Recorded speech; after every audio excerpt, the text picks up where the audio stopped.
Okay, so I want to begin with the cyclooxygenase pathway. The cyclooxygenase pathway. Now, the arachidonic acid can undergo two pathways. Now, it could either undergo the lipoxygenase pathway or the cyclooxygenase pathway. The cyclooxygenase pathway is catalyzed by two isoforms of enzyme which can be cyclooxygenase 1 or cyclooxygenase 2. Those are two isoforms we're going to talk about later. So, we start with our precursor, which is the arachidonic acid.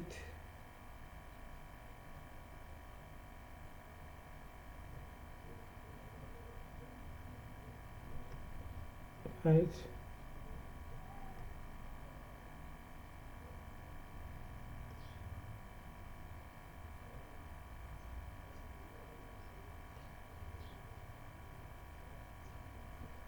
Start with our arachidonic acid.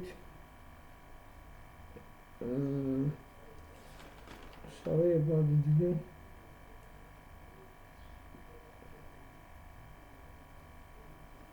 Okay.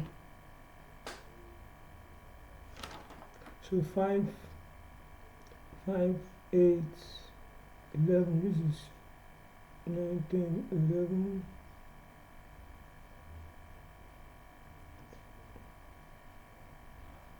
Arachidonic acid. Now, arachidonic acid, which we could write it this way, or if you like, you could write it this way for better analogy. We could draw our arachidonic acid, but it's the same thing though. So we have something like this.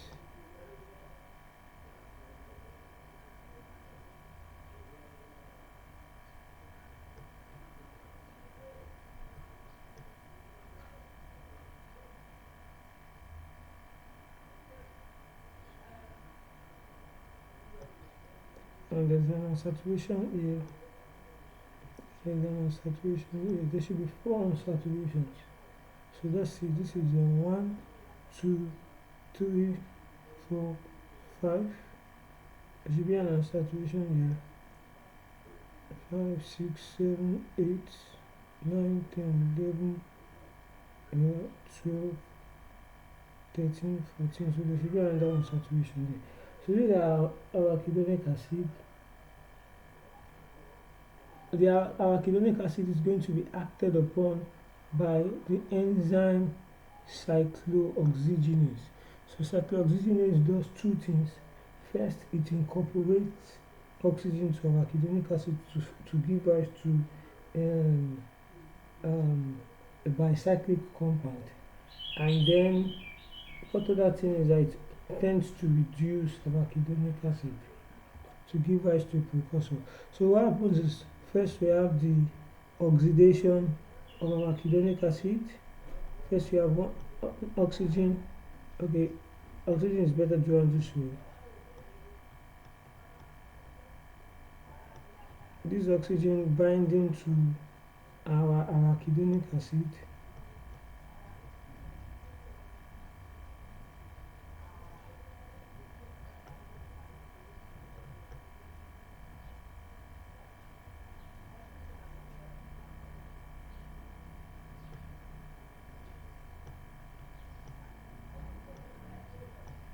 So yeah, don't forget that this oxygen has lone pairs of electron, right? So because of that, there could be bond formation due to this lone pair. There will be resonance here, right? And then this double bond due to the action of this double bond will progress to this point here, right? Okay, and this double bond here is going to bind with this. Eventually we are going to get something that looks like this. I'm going to get something that looks like this.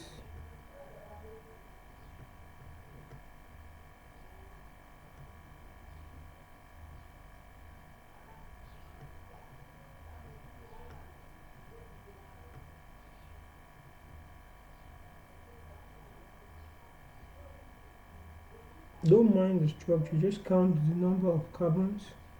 That is all that matters. The number of carbons should not exceed 20.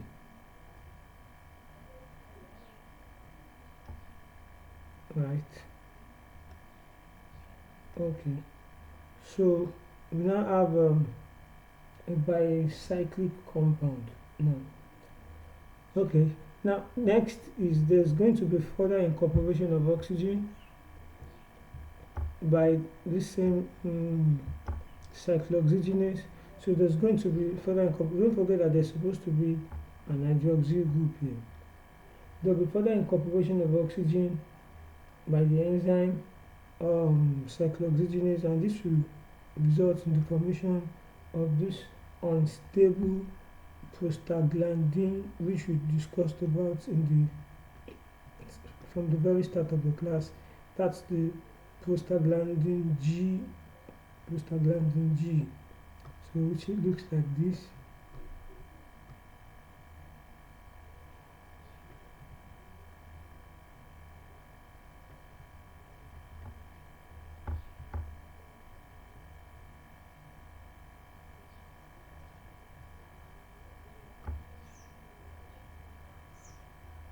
So here, because of the addition of oxygen, this here we are going to be having two. We are going to be having a peroxide group or hydroperoxide group here. Peroxide group. So this group here is this OOH group is the hydroperoxide group. So it makes the compound to be extremely unstable due to high number of electrons, like due to the high number of electrons. It's a peroxide anyway, so it's unstable. So this compound here is PGG.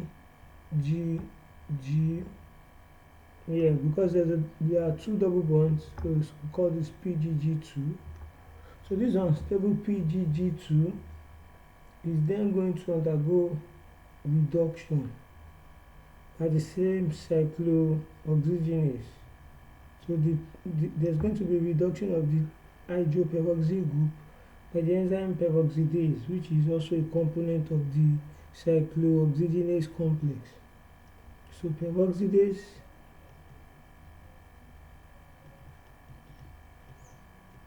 which is a component of the cyclooxygenase complex, okay, is going to reduce our PGG2 to give us a more stable compound, a more stable prostaglandin, which is the PGH2. So it looks like this.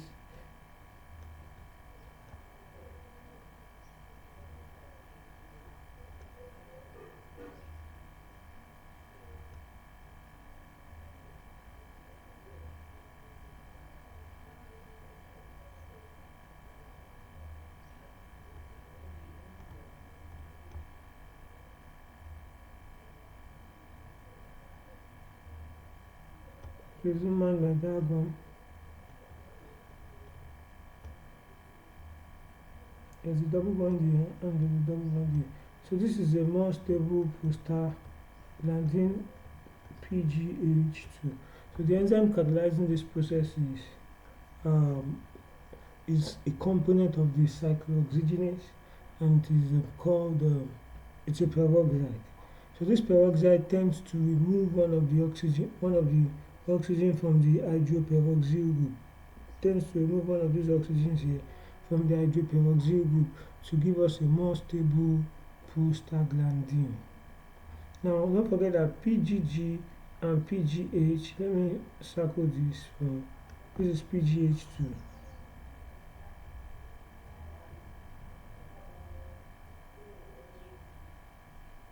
So PGG2 and PGH2 are the precursor required for synthesizing all other prostaglandins, particularly PGH2, because PGG2 is going to be reduced eventually to PGH2. PGG2 is unstable. So since it's a reduction reaction, the reaction actually involves the donation of two molecules of electrons, right? So there will be two electrons involved in reducing one of the oxygens here to give us a more stable PGH2. Now I just want to correct something real quick. This hydroxyl group here does not exist. It's not initially had in our bicyclic arachidonate which we formed. So what we just saw here now is the formation of a prostaglandin G2, which is the precursor for the synthesis of all other prostaglandin. And how is it formed? It is formed by a complex of enzyme called the cyclooxygenase. The cyclooxygenase complex, there are two isoforms of it. We have isoform 1 and isoform 2, which we are going to talk about later. So the cyclooxygenase complex has two performs two reactions. The first reaction is oxidation reaction, whereby it oxidizes. Two oxygens are required anyway. The first oxygen is required to form a bicyclic compound by oxidizing arachidonic acid to form this bicyclic compound, right? So the bicyclic compound is then further oxidized to give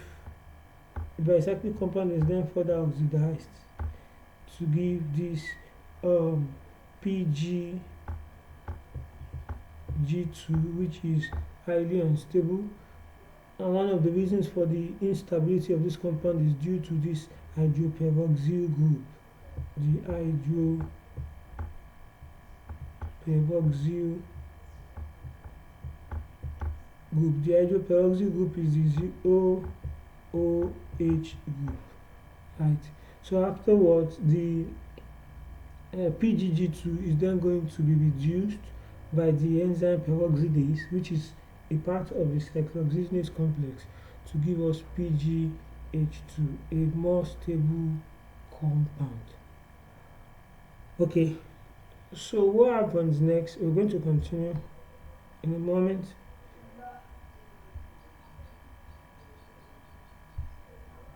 Sorry about that. Now we have formed our precursor, the primary precursor needed for the synthesis of the prostaglandins. That's the PGG2. We said that's the structure, right?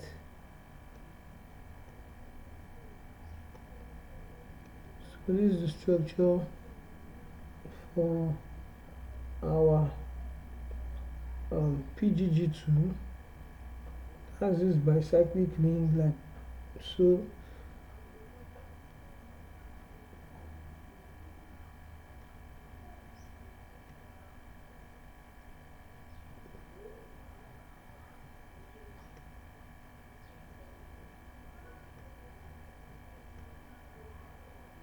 PGH2, sorry. So this compound is formed from PGG2. Now this PGH2 is the primary precursor for the synthesis of all other prostaglandin.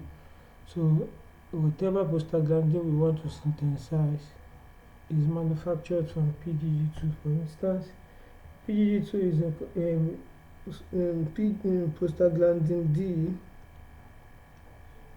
is synthesized from PGH2 in presence of prostaglandin D synthase, right? Prostaglandin E is also manufactured. So we also manufacture prostaglandin E. Yeah, and then in terms of the enzyme prostaglandin E synthase,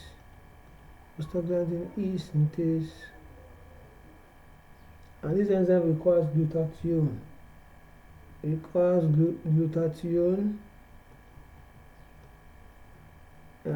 As a cofactor.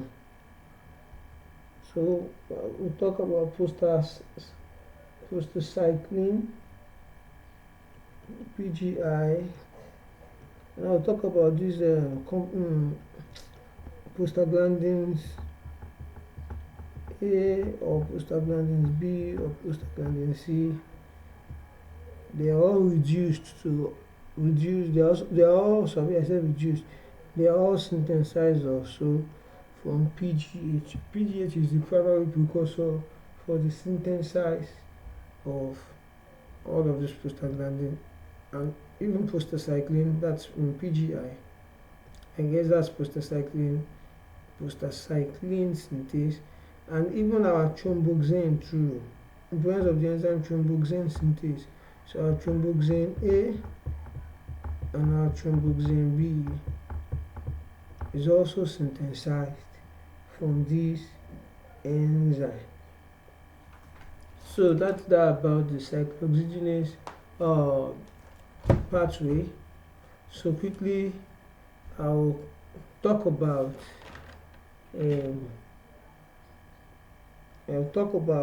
the tissue specific prostaglandins, like prostaglandins that are specific to certain tissues, and before we talk about the isoforms of cyclooxygenase.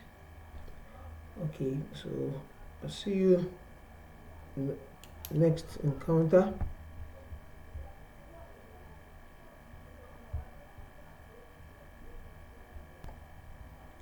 Okay, before we talk about tissue-specific prostaglandins, I just want to point out something, that the enzyme peroxidase, the enzyme we talked about, which is the peroxidase enzyme,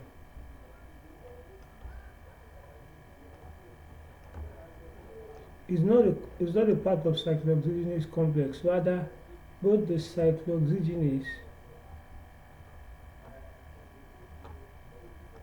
and the peroxidase, they are both part of the prostaglandin synthase complex. So the prostaglandin synthase complex comprises of the cyclooxygenase, which is involved in adding 2 molecules of oxygen, right, to our arachidonic acid. And then we have the peroxidase. And the function of the peroxidase, don't forget, is to reduce the hydroperoxyl group from the unstable prostaglandin G2 so as to give us prostaglandin H2. Now, we talk about tissue-specific prostaglandins, and then we look at the method of inactivating prostaglandins. So for the tissue-specific prostaglandins, just a minute.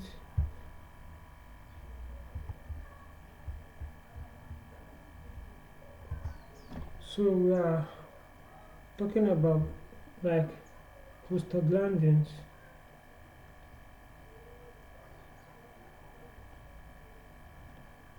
and the tissues where they are, specifically found. The tissues where you could find them. So you could find in the kidney and spleen, you could find prostaglandin E2 and prostaglandin F2 alpha in equal amounts. They are predominant there. Also in the blood, for blood you should be able to find thromboxanes, right? In the blood you find prostacyclin, which prevents platelet aggregation, prostacyclin, and you find PGF2 alpha. Prostacyclin prevents platelet aggregation, so it helps to prevent the unnecessary coagulation of blood. You could attribute a condition called coordinated intravascular coagulopathy to a problem of prostaglandin I2. So in the heart,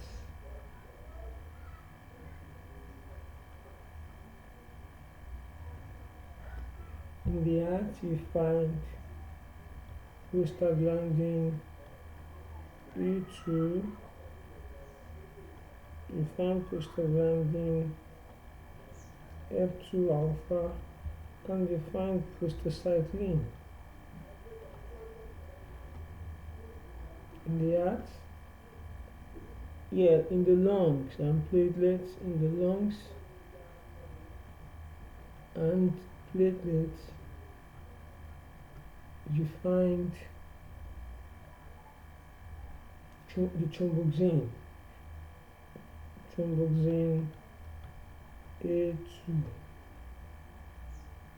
So you find thromboxane A2 synthase being abundant in the lungs and platelet, and thromboxane A2 is rapidly transformed to thromboxane B2, which is less stable, right? Okay, so these are the tissue-specific prostaglandins. In the kidney and the spleen, we find prostaglandin E2 and F2 alpha. In the blood, we find prostacyclin, which prevents platelet aggregation, and then we find prostaglandin F2 alpha. In the heart, we also find prostaglandin E2, F2 alpha, and prostacyclin.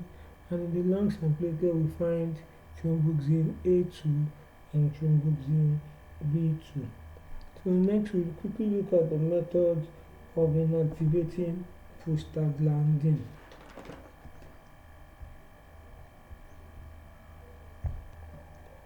If you consider a typical prostaglandin, say for instance, I want to draw the structure of prostaglandin F2 alpha, for instance.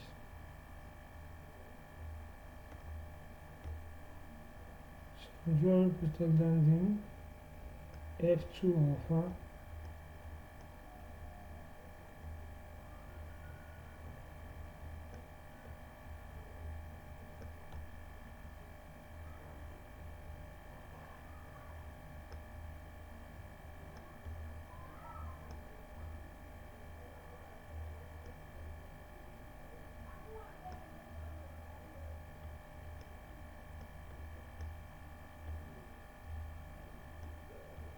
Now this method is suitable for activation of all prostaglandin. The two groups that are attacked here is the hydroxyl group, that's the alcohol group, and the carboxylic group. So anytime that prostaglandin is going to be inactivated, the inactivation of prostaglandin can either happen at the hydroxyl group in the 15th carbon, or the carboxyl group in